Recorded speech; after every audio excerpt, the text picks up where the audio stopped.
كل البنات لاباس بخير، لاباس عليكم؟ اليوم البنات غادي نديرو هاد المطيشه، نوجدو هاد رمضان ان شاء الله الرحمن الرحيم.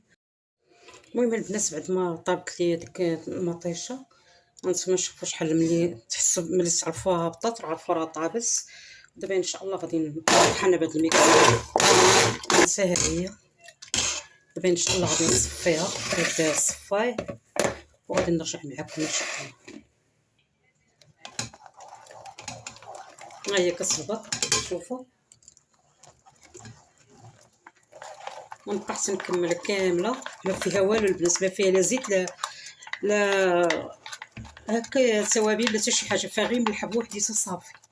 وهاد الزرعه وهاد القشور راهم تيبقاو لي هنايا، شوف كلشي غادي نرميه ونكمل هذاك الاخر اللي باقي ليا مازال. هانتوما البنات ها هي، يعني ما فيها لا الزريعه لا قشور، بغيتو تخليوها هكا الحريره، بغيتو